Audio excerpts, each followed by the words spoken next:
ਵਾਹਿਗੁਰੂ ਸਾਹਿਬ ਜੀ। ਇਕ ਓੰਕਾਰ ਸਤਿਨਾਮ।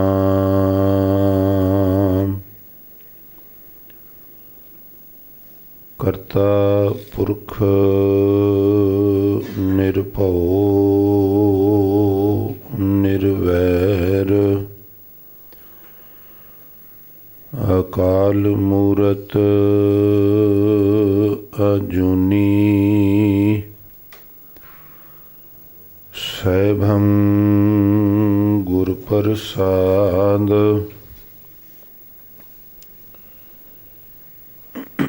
ਜੀਤਾ ਜੀਓ ਪਿੰਡ ਸਭ ਤੇਰਾ,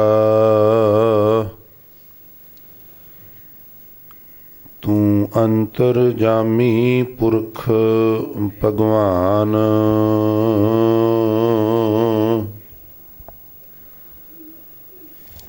ਦਾਸਨ ਦਾਸ ਕਹੈ ਜਨ ਨਾਨਕ, ਜਿਹਾ ਤੂੰ ਕਰਾਏ ਤਿਹਾ ਹਉ ਕਰੀ ਵਖਿਆਨ। ਬੇਸ਼ੁਮਾਰ ਅਥਾਹ ਅਗਨਤ ਅਤੁਲੈ,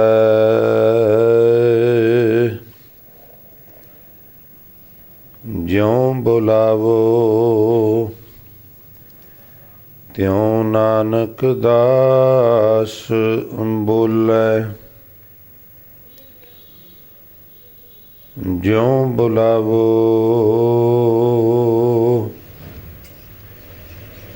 ਤਿਉ ਨਾਨਕ ਦਾਸ ਬੋਲੇ। ਵਾਹਿਗੁਰੂ ਜੀ।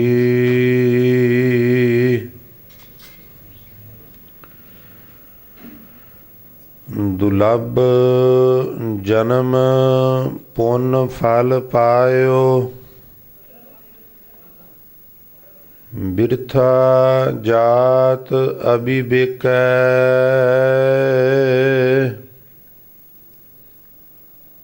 ਰਾਜੇ ਇੰਦਰ ਸਮਸਰ ਗ੍ਰਹਿ ਆਸਣ, ਬਿਨ ਹਾਰ ਭਗਤ ਕਹੋ ਕਹ ਲਿਖੈ।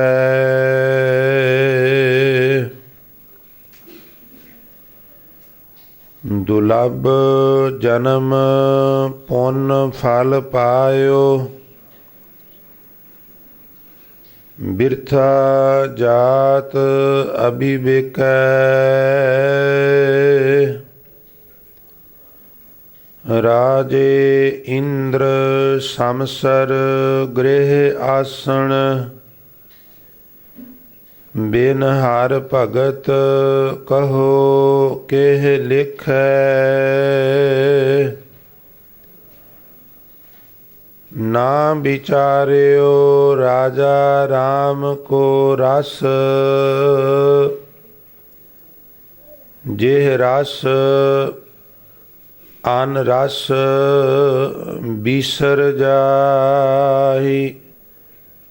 ਰਹਾਉ ਜਾਨ ਅਜਾਨ ਭਏ ਹਮ ਬਾਵਰ, ਸੋਚ ਅਸੋਚ ਦਿਵਸ ਜਾਈ। ਇੰਦਰੀ ਸਬਲ ਨਿਬਲ ਵਿਵੇਕ ਬੁੱਧ, ਪਰਮਾਰਥ ਪਰਵੇਸ਼ ਨਹੀਂ। ਕਹੀਅਤ ਆਨ ਆਚਰੀਅਤ ਅਨ ਕਛ, ਸਮਝ ਨਾ ਪਰੈ ਅਪਰ ਮਾਇਆ। ਕਹਿ ਰਵਿਦਾਸ ਉਦਾਸ ਦਾਸ ਮਤ, ਪਰ ਹਰ ਕੋਪ ਕਰੋ ਜੀ ਦਇਆ।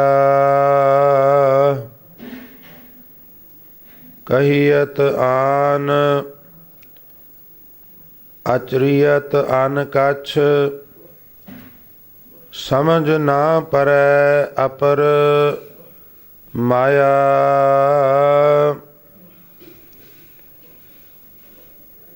कह रविदास उदास दास मत, पर हर कोप करो जी दया।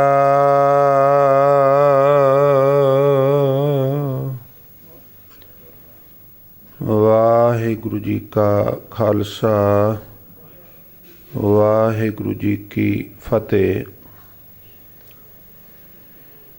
परम सन्मानयोग जुगो जुग अटल चवर छतर ਅਤੇ ਸਿੰਘਾਸਨ ਦੇ ਮਾਲਕ ਬਾਣੀ ਕੇ ਬੋਹਿਤ ਸਰਬ ਸਾਂਝੀਵਾਲਤਾ ਦੇ ਪ੍ਰਤੀਕ ਸ਼ਬਦ ਗੁਰੂ ਧੰਨ ਧੰਨ ਸਾਹਿਬ ਸ੍ਰੀ ਗੁਰੂ ਗ੍ਰੰਥ ਸਾਹਿਬ ਮਹਾਰਾਜ ਜੀ ਦੀ ਪਾਵਨ ਪਵਿੱਤਰ ਹਜ਼ੂਰੀ ਅਤੇ ਜਾਹਰ ਪੀਰ ਜਗਤ ਗੁਰ ਬਾਬਾ ਧੰਨ ਸ਼੍ਰੀ ਗੁਰੂ ਨਾਨਕ ਦੇਵ ਮਹਾਰਾਜ ਜੀ ਅਤੇ ਦਲ ਭੰਜਨ ਗੁਰ ਸੂਰਮਾ ਬੜ ਜੋਧਾ ਬਹੁ ਪਰਉਪਕਾਰੀ ਸਤਿਗੁਰੂ ਸ਼੍ਰੀ ਗੁਰੂ ਹਰਗੋਬਿੰਦ ਸਾਹਿਬ ਮਹਾਰਾਜ ਜੀ ਦੀ ਪਵਿੱਤਰ ਚਰਨ ਛੋਹ ਪ੍ਰਾਪਤ ਮਹਾਨ ਪਵਿੱਤਰ ਇਤਿਹਾਸਕ ਸਥਾਨ ਗੁਰਦੁਆਰਾ ਸ੍ਰੀ ਦਮਦਮਾ ਸਾਹਿਬ ਵਿਖੇ ਸੁਭਾਇਮਾਨ ਬਹੁਤ ਹੀ ਸਤਿਕਾਰਯੋਗ ਗੁਰੂ ਸਵਾਰੀ ਸਾਧ ਸੰਗਤ ਜੀ, ਵਡਭਾਗੇ ਹੋ ਜੋ ਪ੍ਰਾਤः ਕਾਲ ਨੀਂਦ ਆਲਸ ਆਦਿ ਦਾ ਤਰਕ ਤਿਆਗ ਕਰਕੇ ਉਦਮੀ ਬਣਦਿਆਂ ਹੋਇਆਂ ਗੁਰੂ ਦਰਬਾਰ ਵਿੱਚ ਪਹੁੰਚ ਕਰਕੇ ਆਪ ਜੀ ਨੇ ਗੁਰੂ ਕਿਆਂ ਦੀ ਮੁਬਾਰਕ ਰਸਨਾ ਤੋਂ ਗੁਰਬਾਣੀ ਦੇ ਮਨੋਰ ਕੀਰਤਨ ਸਰਵਣ ਕਰਕੇ ਲਾਹੇ ਪ੍ਰਾਪਤ ਕੀਤੇ ਹਨ ਜੀ। ਹਜ਼ੂਰ ਸਾਰਿਆਂ ਦੀਆਂ ਤਨ ਮਨ ਧਨ ਕਰਕੇ ਕੀਤੀਆਂ ਹੋਈਆਂ ਸੇਵਾਵਾਂ ਆਪਣੇ ਦਰ ਕਬੂਲ ਫਰਮਾਉਣ, ਸਭਨਾਂ ਦੀਆਂ ਸ਼ੁਭ ਮਨੋਭਾਵਨਾਵਾਂ ਗੁਰਮਤਿ ਅਨੁਸਾਰ ਸੰਪੂਰਨ ਕਰਨ। ਨਾਚੀਤ ਸੇਵਾਦਾਰ ਦੀ ਗੁਰੂ ਚਰਨਾਂ 'ਚ ਐਸੀ जाति अरदास भी है। तो गुरु सवारी साध संगत भगत रविदास साहब महाराज जी के जन्मदिन ਨੂੰ ਮੁੱਖ ਰੱਖਦਿਆਂ ਇਸ ਅਸਥਾਨ ਤੇ ਸੰਗਤ ਦੇ ਸੁਝਾਅ ਔਰ ਪ੍ਰਬੰਧਕਾਂ ਦੇ ਅੱਛੇ ਉਦਮ ਸਦਕਾ ਇਹ ਫੈਸਲਾ ਕੀਤਾ ਗਿਆ ਸੀ ਕਿ 14 ਫਰਵਰੀ ਭਗਤ ਰਵਿਦਾਸ ਜੀ ਦੇ ਜਨਮਦਿਨ ਤੱਕ ਆਪ ਜੀ ਦੇ ਜੋ ਪਵਿੱਤਰ ਬਚਨ ਸ਼੍ਰੀ ਗੁਰੂ ਗ੍ਰੰਥ ਸਾਹਿਬ ਮਹਾਰਾਜ ਵਿੱਚ ਦਰਜ ਹਨ, ਉਹਨਾਂ ਬਚਨਾਂ ਦੀ ਹੀ ਲੜੀਵਾਰ ਕਥਾ ਵਿਚਾਰ ਕੀਤੀ ਜਾਏ ਜੋ ਆਪ ਜੀ ਰੋਜ਼ਾਨਾ ਨਿਰੰਤਰ ਸਰਵਣ ਕਰ ਰਹੇ ਹੋ। ਉਸ ਅਧੀਨ ਹੁਣੇ ਆਪ ਜੀ ਨੇ ਭਗਤ ਰਵਿਦਾਸ ਜੀ ਦਾ ਜੋ ਇੱਕ ਪਵਿੱਤਰ ਸ਼ਬਦ ਸੋਰਠ ਰਾਗ ਵਿੱਚ ਉਚਾਰਨ ਕੀਤਾ ਹੋਇਆ ਸਰਵਣ ਕੀਤਾ ਹੈ। ਇਹ ਸ਼੍ਰੀ ਗੁਰੂ ਗ੍ਰੰਥ ਸਾਹਿਬ ਮਹਾਰਾਜ ਜੀ ਦੇ ਪਾਵਨ ਅੰਕ 658 ਤੇ ਸੁਭਾਇਮਾਨ ਹੈ। ਸਾਧ ਸੰਗਤ ਭਗਤ ਰਵਿਦਾਸ ਜੀ ਨੇ ਇਸ ਵਿਚਾਰਧੀਨ ਸ਼ਬਦ ਵਿੱਚ ਸਾਨੂੰ ਸਾਰਿਆਂ ਨੂੰ ਕੀ ਉਪਦੇਸ਼ ਬਖਸ਼ਿਸ਼ ਕੀਤਾ ਹੈ। ਨਾਚੀਤ ਸੇਵਾਦਾਰ ਕੁਝ ਸਮਾਂ ਆਪ ਜੀ ਦੇ ਚਰਨਾਂ ਵਿੱਚ ਬੇਨਤੀਆਂ ਕਰੇ। ਇਸ ਤੋਂ ਪਹਿਲਾਂ ਆਓ ਰੋਜ਼ਾਨਾ ਦੀ ਤਰ੍ਹਾਂ ਮਨ ਦੀ ਇਕਾਗਰਤਾ ਅਤੇ ਰਸਨਾ ਦੀ ਪਵਿੱਤਰਤਾ ਵਾਸਤੇ ਇੱਕ ਵਾਰ ਸਾਰੀ ਸੰਗਤ ਕਿਰਪਾ ਕਰੋ ਤੇ ਪਿਆਰ ਭਿੱਜ ਮਿਲਤ ਨਾਲ ਇਕੱਠੇ ਹੋ ਕੇ ਉਚਾਰਨ ਕਰੀਏ ਤੇ ਆਖੀਏ ਜੀ ਸਤਨਾਮ ਸ੍ਰੀ। ਫਿਰ ਕਿਰਪਾ ਕਰੋ ਆਖੋ ਜੀ ਸਤਨਾਮ ਸ੍ਰੀ ਵਾਹਿਗੁਰੂ ਜੀ। ਮਨੁੱਖਾ ਜਨਮ बड़ा दुर्लभ है। कोई चीज़ आसानी नाल मिल जाए उसनू सुलभ कहंदे ने, और कोई चीज़ बड़ियां दुश्वारियां झाक के प्राप्त होवे उसनू लटरेरी बोली ਸਾਹਿਤਕ बोली च विद्वान दुर्लभ भी कह देंदे ने। दुर जमा लभ, ਜਿਹੜੀ ਦੁਸ਼ਵਾਰੀਆਂ ਝਾਕ ਕੇ ਚੀਜ਼ ਲੱਭੀ ਹੋਵੇ ਉਹ ਦੁਰਲਭ, ਔਖਿਆਈਆਂ ਝਾਕ ਕੇ ਜਿਹੜੀ ਚੀਜ਼ ਪ੍ਰਾਪਤ ਹੋਈ ਹੋਵੇ ਉਹਨੂੰ ਦੁਰਲਭ ਕਹਿ ਦਿੰਦੇ ਨੇ। ਹਜ਼ੂਰ ਕਹਿੰਦੇ ਨੇ ਮਨੁੱਖਾ ਜਨਮ ਬੜਾ ਦੁਰਲਭ ਹੈ। और विडंबना इस गल दी है, आम तौर पर मनुख का सुभाव है, क्या बात है, कि जिहड़ी चीज़ मनुख नूं आसानी नाल मिल जाए, मुफ्त मिल जाए, आम तौर पर वेखण विच आया भी असीं उहनूं ज़ाया करने आ, भावें वो बेशकीमती होवे। जे सानू वो बिना कीमत अता कीते प्राप्त हो गया, बिना किसी मशक्कत के कोई वस्तु, कोई पदार्थ, कोई चीज़ प्राप्त हो गई है, तो आमूमन वेखण विच आया है उसकी कदर घट जाती है और असी उसनूं बेतहाशा ज़ाया करने आ। उदाहरण वजों पानी नूं लै लो, मनुख पैट्रोल तो बिना जिंदा रह सकता है, पर पानी तो बिना जिंदा नहीं रह सकता। पैट्रोल कीमत अता करके किसी गैस स्टेशन पंप तो लेना पैंदा, इसलिए असीं ज़ाया नहीं करते। पानी सानू करीब करीब फ्री विच मिल रहा है, इस करके असीं ज़ाया करने आ। भगत रविदास जी जिस नुकते वाल साडी तवज्जो दवा रहे ने, वो कहते ने भी जिहड़ा मनुख दा जन्म है, ये जे ते इहनूं सुलभ मिलदा ते वखरी गल सी, इनू मिलिया भी बड़ा दुर्लभ है। बड़ियां दुश्वारियां झाक के इनू प्राप्त होया, पर इनू भुल गया है कि इस तो पहला मैं बड़ियां टेढ़ियां जोनां विच, बड़ियां औखियाइयां झाक के, बड़ियां दुश्वारियां विचों लंघ के फिर मैनू ये मनुखा जन्म प्राप्त होया है। और सत्संग जिस तरह मोबाइल फोन ते डिलीट लिया के ओके कर दईए तो पिछला सब कुछ पूंझिया जाता है ना, इस तरह कहते ने जदों अगला जन्म मिलता है तो पिछला सब कुछ डिलीट हो जाता है। तू केड़ी जून विच सैं, केड़े केड़े तू चंगे मंदे काम कीते, वो सब भुल जाता है। और मनुख नूं ये भी भुल जाता है भी ये मनुखा जन्म बड़ा दुर्लभ है। भगत रविदास साहब महाराज आरंभ विच कहंदे ने, दुर्लभ जन्म पुन फल पायो। ये मनुखा जन्म तू कोई चंगा काम कीता सी जिहदे इवज विच तैनूं प्राप्त होया, वरना हरेक नूं प्राप्त नहीं हुंदा। बाणी विच इत्थों तक लिखिया है, कुछ ऐसियां रूहां जिहड़ियां बड़ियां नेक रूहां ने, जिन्हां ने बड़े अच्छे काम कीते ने, पर मंजिल तक नहीं सन पहुंच सकियां। मंजिल वाल जा रही सन, मंजिल तो थोड़ी उरां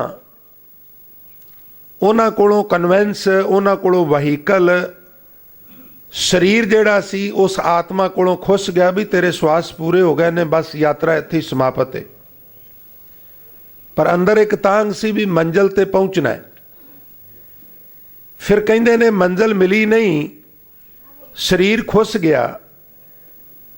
कहंदे ने हुण वो रूहां जिहड़ियां बड़ियां पाक साफ ने, जिन्हां नूं असीं देवते कह लैंदे आ, वो भी इस शरीर नूं चेता करते ने। कहंदे ने परमात्मा उस शरीर का असीं सदउपयोग किया, पर पूरा पूरा नहीं किया। इस शरीर का बड़ा आनंद है, ये तो बिना सेवा नहीं हुंदी, ये तो बिना बाणी नहीं पढ़ी जाती, इस शरीर तो बिना सिमरन नहीं हुंदा। इनू थोड़ा जिहा सौखे ढंग नाल समझ लो, इत्थों दिल्ली जाना होवे पैदल बंदा कदों पहुँचेगा?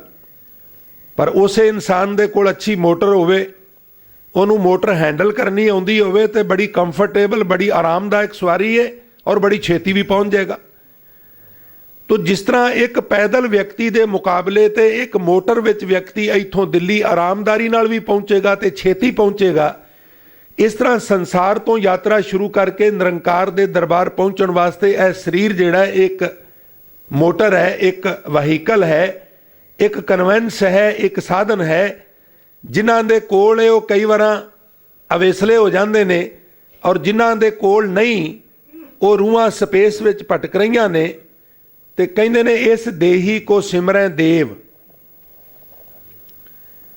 देवते भी इस देही नूं सिमरन दे अर्थ ने चेता करते ने, परमात्मा उदों साडे तो पूरा पूरा फायदा नहीं उठाया गया, इस वास्ते एक बार ये शरीर होर दे, ਅਸੀਂ ਰੱਜ ਕੇ ਇਹਦੇ ਨਾਲ ਨਾਮ ਬਾਣੀ ਦਾ ਅਭਿਆਸ ਕਰ ਲਈਏ।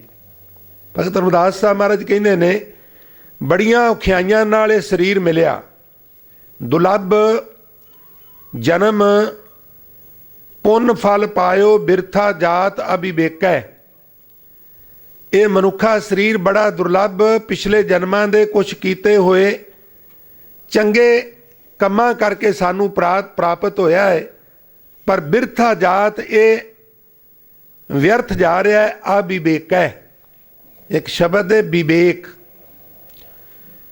ਵਿਵੇਕ ਸ਼ਬਦ ਜਿਹੜਾ ਹੈ, ਜਦੋਂ ਵਿਦਵਾਨ ਉਹਦੇ ਅਰਥ ਕਰਦੇ ਨੇ ਤੇ ਉਹਦੀ ਸੰਧੀ ਛੇਦ ਕਰਕੇ ਉਹਨੂੰ ਬਣਾਉਂਦੇ ਨੇ ਬਿਬ ਜਮਾ ਏਕ। ਬਿਬ ਮੈਨੇ ਦੋ, ਏਕ ਮੈਨੇ ਇੱਕ, ਦੋਵਾਂ ਵਿੱਚੋਂ ਇੱਕ ਦੀ ਨਿਰਣਾ ਕਰਨ ਵਾਲਾ, ਚੰਗੇ ਤੇ ਮੰਦੇ ਦੀ ਪਛਾਣ ਕਰਨ ਵਾਲਾ, ਨਿਰਣਾ ਕਰਨ ਵਾਲਾ।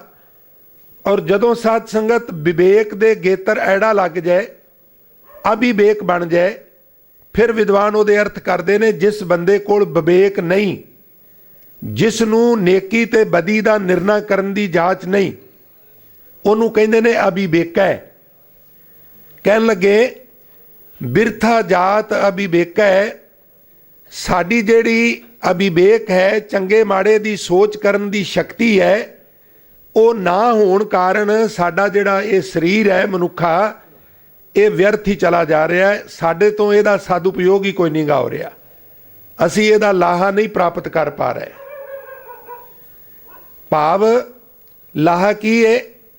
ਆਇਓ ਸੁਣਨ ਪੜਨ ਕੋ ਬਾਣੀ। ਇਹ ਤੇ ਹੁਕਮ ਹੈ ਵੀ ਆਏ ਕਾਦੇ ਲਈ ਆ।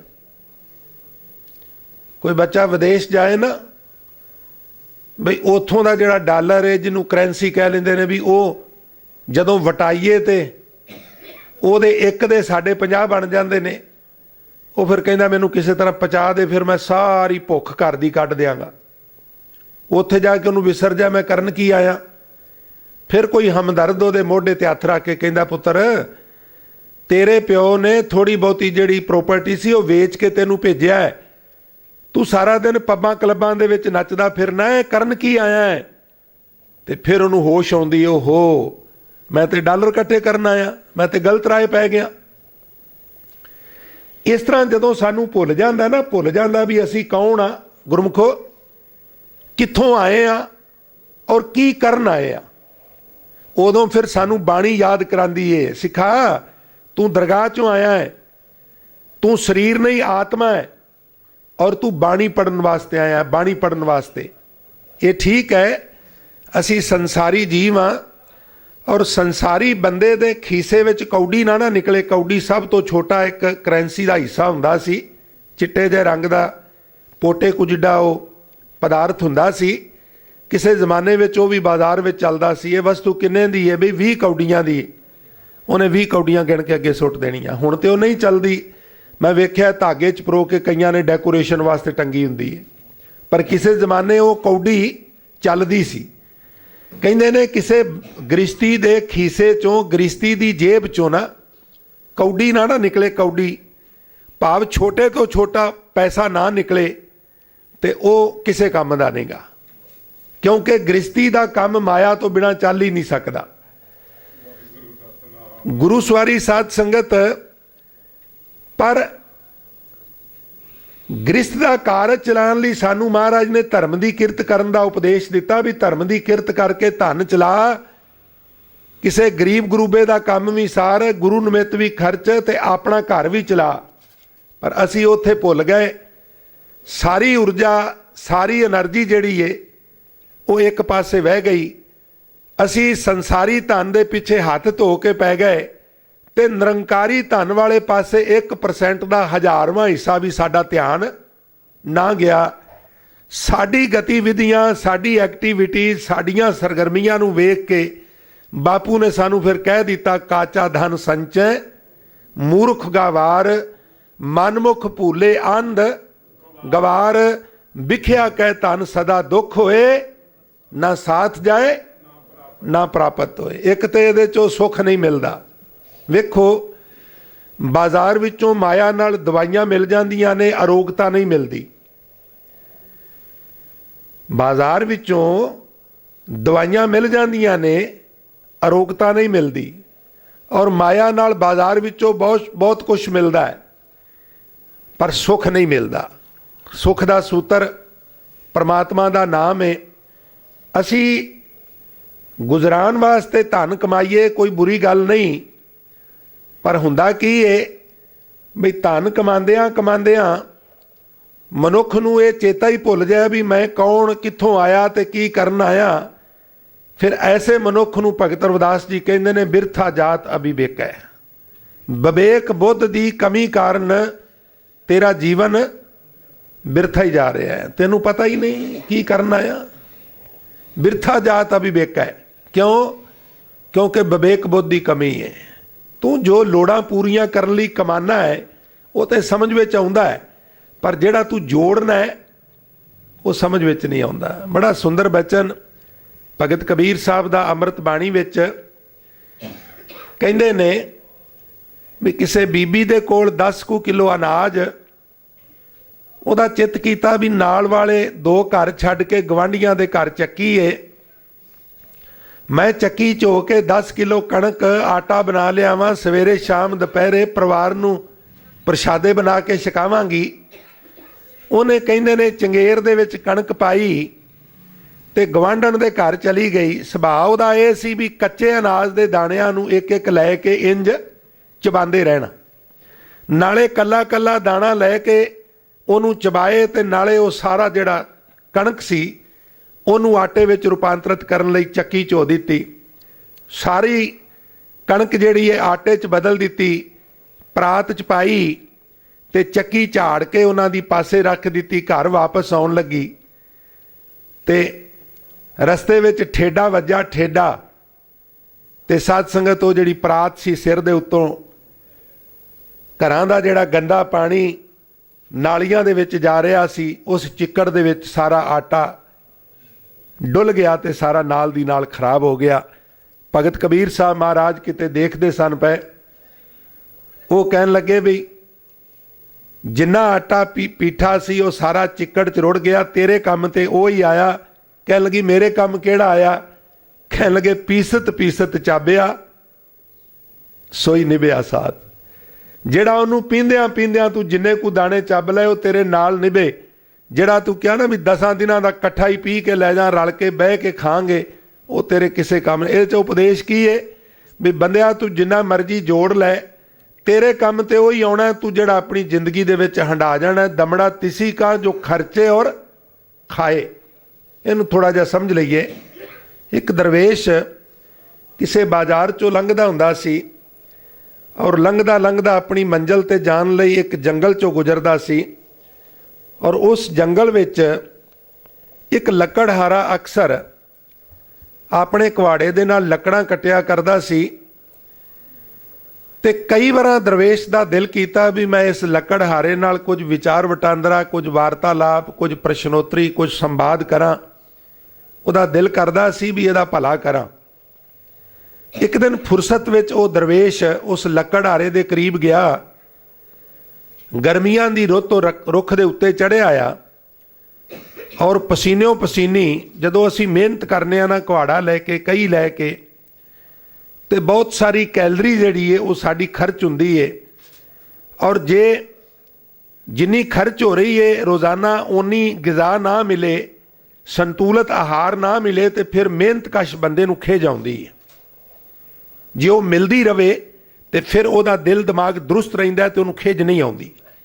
ਹੁਣ ਲੱਕੜਹਾਰਾ, ਉਹਨੂੰ ਤੇ ਵਿਚਾਰੇ ਨੂੰ ਇਹ ਵੀ ਨਹੀਂ ਪਤਾ ਵੀ ਸੰਤੁਲਿਤ ਆਹਾਰ ਕਿਹਨੂੰ ਕਹਿੰਦੇ ਨੇ। ਸੰਤੁਲਿਤ ਆਹਾਰ ਲੈਣਾ ਤੇ ਬੜੇ ਦੂਰ ਦੀ ਗੱਲ ਹੈ। ਚੜਿਆ ਆ ਰੁੱਖ ਦੇ ਉੱਤੇ, ਲੱਕੜਾਂ ਕੱਟੇ ਔਰ ਮੁੜਕੀ ਪਸੀਨਿਓਂ ਪਸੀਨੀ ਹੋਇਆ ਆ, ਕੱਪੜੇ ਭਿੱਜੇ ਆ। ਦਰਵੇਸ਼ ਥੱਲੇ ਖਲੋਤਾ, ਉਹਨੇ ਲੱਕੜਹਾਰੇ ਨੂੰ ਮੁਖਾਤਬ ਹੋ ਕੇ ਆਖਿਆ ਕੀ ਕਰਨਾ ਪਿਆ ਹੈ? ਉਹ ਕਹਿਣ ਲੱਗਾ ਦਿਸਦਾ ਨਹੀਂ ਲੱਕੜਾਂ ਕੱਟ ਰਿਹਾ। ਖਿਜਿਆ ਸੀ, ਕਹਿਣ ਲੱਗਾ ਉਹ ਤੇ ਠੀਕ ਹੈ ਪਰ ਤੂੰ ਲੱਕੜਾਂ ਕਿਉਂ ਕੱਟ ਰਿਹਾ ਹੈ? ਉਹ ਕਹਿਣ ਲੱਗਾ ਮੈਂ ਲੱਕੜਾਂ ਇਸ ਕਰਕੇ ਕੱਟ ਰਿਹਾ ਵੀ ਇਹਨਾਂ ਨੂੰ ਸੁਕਾ ਕੇ ਇਹਨਾਂ ਦੇ ਕੋਇਲੇ ਬਣਾਵਾਂਗਾ। ਹੁਣ ਤੂੰ ਪੁੱਛੇਗਾ ਵੀ ਕੋਇਲੇ ਕਿਉਂ ਬਣਾਵਾਂਗਾ? ਇਹ ਕੋਇਲੇ ਬਾਜ਼ਾਰ ਵੇਚਾਂਗਾ, ਤੇ ਮੈਂ ਕੰਮ ਨਿਬੇੜ ਦਿਆਂ, ਤੂੰ ਹੋਰ ਸਵਾल ना करे, मेरा वक्त ना जाया करे। बाजार च तां वेचांगा भी 4 पैसे मिल जाण, ते पैसे तां कमाने ने भी परिवार दा रोजगार चले। ठीक है, तसल्ली हो गई है। वो कहने लगा वो तो ठीक है, पर मैं सोच रहा सा भी तू पहला लकड़ा कटना है, फिर सुकाना है, फिर कोयले बनाना है, फिर चुक के बाजार ले जाना है, फिर 4 पैसे वटना है, ते 2 कू फरलांग ऊपर नू तू जाए, उत्थे ते कोयलियां दी खान है। तू बने बनाए कोयले उठा के बाजार विच क्यों नहीं वेचदा? कहने लगा पर मैनू तो इस गल की खबर ही नहीं सी, समाचार ही नहीं, मैनू पता ही नहीं बई इत्थे कोयलियां दी कोई खान भी है। वो कहने लगा चलो नहीं सी पता, उन्होंने छड्डो, हुण ते पता लग गया। कहने लगा जी बड़ा धन्नवाद। हुण पहुँच जाता है कोयलियां दी खान ते, चादर विछा के जिन्ने को कोयले उठा सकदा उहदे विच पा के बुचकी बना लैंदा है, सिर ते रख के बाजार चला जाता। खेचल घट गई ते आमदनी वध गई। और समय का पहिया अपनी चाले चलता रहा। एक दिन फिर कोलियां दी पंड चुक के जा रहा सी ते दरवेश अगों टक्कर पिया। कहने लगा की कर रहा है? वो कहने लगा महाराज जिस कोलियां दी खान ते छड्ड के गए सो उथों कोले लिया के बाजार ले जा रहे हैं वेचण वास्ते। वो कहने लगा तू तो बड़ा भोला है, तू अगे क्यों नहीं तुरदा? वो कहने लगा अगे किधर? वो कहने लगा मैं तेनू समझाना चाहता सा भी जिहड़ी कोलियां दी खान ते तू पहुंचिया है, थोड़ा जिहा होर उदू अगे जाए ते उत्थे एक अस्पात दी खान है, अस्पात दी स्टील दी खान है, लोहे दी खान है। ਉਹਦੇ ਨਾਲ तेरे हथ पैर काले नहीं होणगे, वो कोयलियां नालों महंगा विकेगा। आखन लगा जी बड़ा धन्नवाद तुहाडा। हुण इह इस्पात दी खान ते पहुंच गया, उथों ये लोहा चुकदा है ते साध संगत लोहारां कोल लिया के वेच दिंदा है।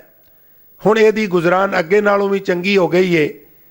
फिर कहानीकार ते ये भी लिखदा है भी एक दिन फिर वो दरवेश इहदे कोल पहुंच गया ते कहन लगा अगे तो मैं तेनू भोला कहंदा सा, अज मैनू कहना पेगा भी तू मूर्ख है। जिहड़ा मूर्ख बंदा हुंदा है ना, उन्होंने हौली हौली तोड़ के अगे ले जाना पैंदा है। उन्होंने थोड़ी बहुती गल समझ नहीं आउंदी। जिस तरह पशु नूं सोटी मारी दी है ना, उन्होंने कहीए भी तुर, उहदी समझ नहीं गल आउंदी। सोटी मारो तो उन्होंने पता लगदा भी मेथों कुछ गुस्ताखी हो रही है। जदों किसी बंदे नूं कोई गल जबान नाल कहीए भी इदां करना इदां नहीं करना, जे तो समझ है तो इंसान है, खिमा करना जे ना समझे तो फिर पशु है। इसे नूं महाराज कहंदे ने करतूत पशु की मानस जात।